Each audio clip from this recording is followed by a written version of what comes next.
G'day guys, what's going on? Welcome to this episode of Aussie English.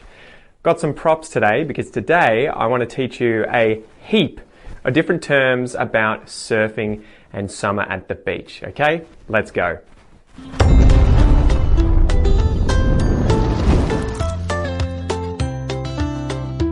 Alright, let's get rid of all this stuff for now. G'day you mob, my name is Pete and I am the host of the Aussie English Podcast and this channel, Aussie English, where my goal is to help you build confidence, speak fluently and take your English to the next level. In today's video, I'm going to teach you a bunch of surf slang, surf vocab, surf expressions. Make sure that you stay around to the end, guys, because I'm also going to teach you a bunch of Aussie slang related to surfing and the beach. And before we get into it, check out my most recent podcast episode where I'll be talking about surfing and surf culture in Australia. That'll be linked below. And don't forget to hit that subscribe button, the bell notification button if you want to stay up to date, and like, share, and comment, guys. Engage, okay? Practice your English. All right, let's get into it. So to begin, let's talk about the ocean, okay? And some terms about the ocean. First and foremost, if you're a surfer, if you're into surfing, you're going to want to know what a wave is. And a wave is a long body of water curling into an arched form and then breaking onto the shore. You're going to have left-hand waves and right-hand waves. And this is that they are crashing in that direction, okay? They're breaking in that direction. They're going to break to the right or they're going to break to the left. All right, break, a break or the break. This is where the waves are breaking, right? The break is where the waves are breaking. It is where they are crashing. Swell. Swell is the energy that builds up in the ocean that then leads to waves forming when it gets close to the shore. A set. You'll get a set of waves. This is where you might have 1, 2, 3, 4, 5, 10 different waves in a row and they come into shore, usually in sets. A tube, right? A tube. A tube is the hollow interior of when a wave is breaking. And another word for the tube is the barrel. So some waves, if they break really cleanly and sort of consistently, they'll create a tube, they'll create a barrel. White water. So white water is where the waves have crashed and they've created or they've dissolved into foam, right? And the water has become white with foam. That is white water. You might also hear this as whitewash. Foam. You'll also hear it as foam. White water is foam, right? Just like the foam on your cappuccino, when the water becomes white in the ocean from waves breaking, it is called foam. Glassy. So glass, right? Glass in your window is incredibly flat. So if we were to use the word glassy to describe waves or to describe the surface of the ocean, it means that it is incredibly smooth, right? So these are ideal conditions. You really want to go surfing when the conditions are glassy. Choppy. This is kind of the opposite of glassy. If the water is choppy, it's usually because of lots of wind or lots of currents that are causing the waves to be bumpy and rippled, right? It's kind of uneven waves. Choppy is the opposite of glassy.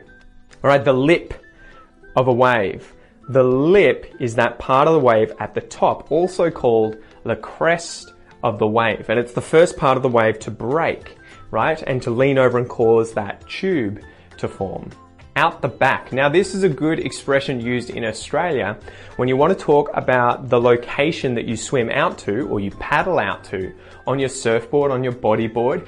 It's out the back behind where the waves are breaking. So usually surfers will go out the back, they'll paddle out the back and they will wait for waves to come in and then they'll paddle and catch those waves. That location is out the back.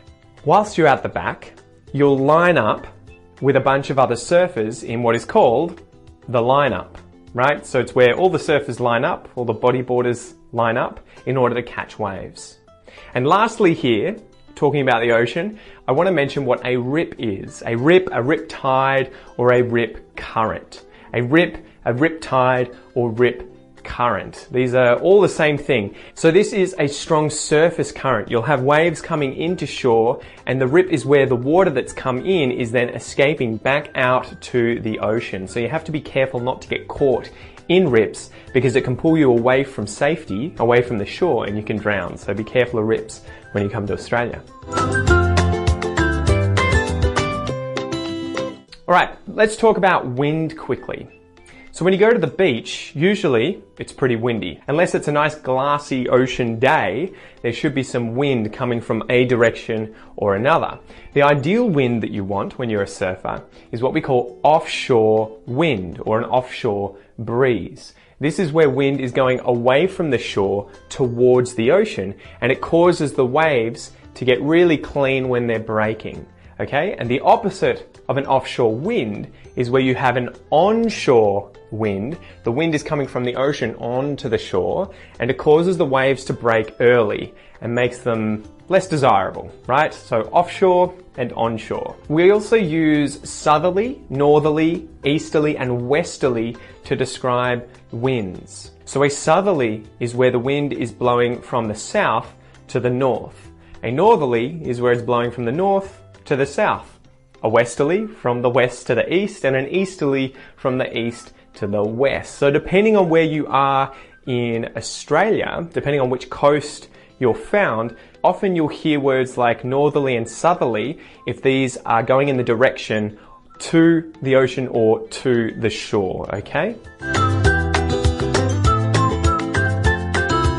All right, now let's move on to types of boards, okay? So the board that we have here, I think most of you guys will know what sort of board this is. This is a surfboard, right? You get on the surfboard to surf. Oh, and I forgot to mention, surfboards come in two main different types. This is a short board because it's short. It's about the size of a man, maybe a little bit taller than a man. And you can also get long boards, often called Malibus, which are really big and much more buoyant, okay? But there are also other kinds of boards that you can use when at the beach, including a bodyboard, which is a sort of shorter, stiffer foam board that you'll use but lying down to catch waves. You might use a boogie board, which tends to be a very soft foam bodyboard that is mainly used by children. It's a board that's mainly used by children. No offense to any adults who use boogie boards. You could use a skim board, and this is usually a smaller board as well that's very thin, made of wood, and you can throw this onto really shallow water, run after it, and then jump on the skim board to slide, to skim across very shallow water on the shore's edge. Skimboarding is a lot of fun. All right, take a break there, guys. And I want to see, can you guys use some of the vocab that you've just learnt? Go down into the comment section below and create some sentences using that vocab, okay? Whether we're talking about the way the ocean is when you go surfing or we're talking about wind, try and use some of that vocab and practice your English right now. And I'll join you in a sec and we can keep going. All right, welcome back. Now we're going to do verbs. So we went through different boards a second ago, you know, surfboard, bodyboard, boogie board, skim board. The verbs for doing these activities, surfing, bodyboarding, boogie boarding, or skimboarding, are effectively the same. So if you bodyboard, you use a bodyboard to catch waves. If you boogie board, you use a boogie board to catch waves. If you surf, you use a surfboard to catch waves. If you skimboard, you use a skimboard to skim across the very shallow water on the shore. And lastly, if you body surf, this is where you use your body to catch a wave, okay? That is body surfing. But obviously you don't need a board to do that. All right, let's do some other verbs related to surfing. Break. If a wave breaks, this is the part when it curls and it crashes. It creates white water, okay? So that is when waves break. To paddle. To paddle's a good one. This is where you use your arms to move through the water when on a board. If you don't have a board, if you're body surfing, you just swim, right? To catch a wave. So as that wave is breaking and you're paddling like mad, the ultimate goal is to catch that wave. You want to catch that wave. To bail on or off a wave. If you've caught a wave, you know, you're riding that wave and it suddenly closes out on you, everything breaks, there's no more nice clean wave to catch and to ride, you might bail off the wave. You abandon the wave. To duck dive. This is a good one. So if you're on the surfboard, you'll be here, you'll be paddling, A wave's coming towards you. If you dive underneath that wave, you point the tip of the board under the wave, you duck dive. You duck dive below, beneath, underneath that wave. To drop in on someone. So if you drop in on someone, this is that someone else has caught the wave with you and that they have right of way on the wave and you've dropped in front of them. So you've sort of stolen that wave. You've cut in front of them onto that wave. To pop up. When you pop up, this is where you push down on the board and get into your standing position to catch the wave. It's called a pop up. That's the action of doing it. And the verb is to pop up, right? Pop up. To wipe out. If you wipe out whilst on a wave, it's that you crash, right? The board slips out from under you, you fall over, you wipe out. You end up falling off your board. And lastly, if you're going up and down a wave like this, we use the verb to carve in order to describe the way in which you're kind of like snaking up and down the wave, right? So it's kind of like how you would carve meat, or you might carve some wood. If you go up and down a wave like this, you're carving that wave. All right, let's keep going. There's two stances when surfing. There's goofy stance like this with the right foot forward. This is how I would stand when surfing. And there's regular foot forward. Regular, goofy. Regular, goofy. Okay? Let's go through a few more little items. On the bottom of your surfboard, you have, just make sure I don't break anything, fins. These are fins, right? But people who go bodyboarding also wear fins on their feet. And these are flippers as well, so that they can get more propulsion in the water and more easily catch waves. A leg strap. The black thing on top of the board there is a leg strap. It is the thing that you will tie to your leg when you're going out in the water and you don't want the surfboard to sort of just disappear, right? You wipe out on a wave, you want to be able to pull your surfboard back, get on top and paddle back out to the back and catch some more waves. So it's called a leg rope, a leg tie, a leg strap, or just a leash. What do you reckon this is? A wetsuit, right? A wetsuit. These keep you warm when you're out in the water. And you can get long sleeve wetsuits, or you can get short sleeve wetsuits. Board shorts.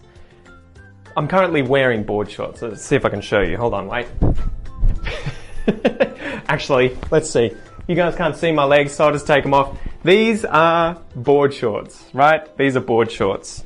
I'll just put those back on, don't mind me. Pants are back on. So they're board shorts, okay? And then we have a rash vest or rash guard. This is a short sleeve rash guard, and this is a long sleeve rash guard. We use these to protect our chests from the wax on the board when we're surfing, so that we don't get a rash. The very last thing, guys, the very last thing is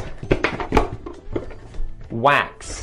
The stuff that is on this board is called wax. Now we put it on there to give ourselves grip when we're surfing, okay? Wax. This is what it looks like when you buy it, right? In fact, I got this the other day. Let me just quickly open it. I'll give you guys a look at some wax. So, there you go. That is wax. You tend to break it. If I've got to use my force, there we go. And you rub it on the board, right? It's pretty soft. Alright, so we're almost done. Now I want to teach you some Aussie slang, guys, okay? And I want you to use this. If you're in Australia and you go to the beach, you love surfing, definitely use some of these phrases. Alright, so to begin with, there are 3 ways to say that you're excited that I know of, that I hear quite a lot when I'm at the beach or around other surfers, right? And these are amped. Oh man, I'm so amped to go surfing today. Pumped. I'm really pumped to try my new board out. And frothing, right? I'm really frothing to go for a surf today. 2 different ways of saying mate in Australian English, but also American English, British English, are bro and dude. Oh, dude, I'm frothing to go for a surf. Oh, bro, how have you been? Do you want to go for a surf today? Aggro. Aggro is a good one. You guys should know this if you've been following me for a while. If you're aggro, you're aggressive. So if someone drops in on you on a wave, they're unapologetic, they don't say sorry, they're a little bit aggro. They're a little bit aggressive. A grommet or a grommy. And this is a very young surfer, right? We'll call them grommets or grommies. Shark bait. We'll also sometimes call them shark bait or shark biscuit, right? As in they're going to attract the sharks or the sharks will eat them and they're very small, right? Shark bait, shark biscuit. Gnarly. Now this is a good American term that's also used in Australia by surfers in the subculture of surfing, and it just means awesome. So you might say, I went for a surf today and it was gnarly, man. It was gnarly, dude. It was gnarly, bro. And that just means that it was brilliant. It was awesome. It was great. All right, the slang term for wetsuit. What do you reckon that is?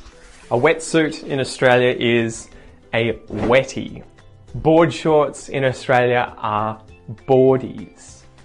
A rash vest or a rash guard in Australia is a rashie. A swimsuit. If you're wearing a swimsuit in Australia whilst you're out in the water, you can hear different ways of saying this. I use the word bathers, but some people may use togs or cozzy. Okay, so this is just swimwear, swimsuits. And the very last one, guys, is leggy. Sometimes we'll shorten this to, instead of being leg strap, we'll call it a leggy. Anyway, guys, I hope you enjoyed this episode. Make sure to check out my 2 most recent podcast episodes where I'm talking about the history of surfing in Australia. And also, don't forget to hit the subscribe button and the bell notification if you want to stay up to date with all the new videos as they come out. Let me know if you're a surfer, guys, and if you have heard any of these words before, and I'll chat to you in the comments below. Thanks for joining me, and I'll see you soon. Peace!